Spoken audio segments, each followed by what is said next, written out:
स्पर्श दूर करी दुःखाची सावली।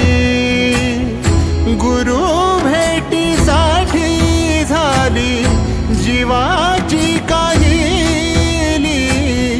भक्त तुझा गुरुदेवा पुरता अटला, भेटला विठ्ठल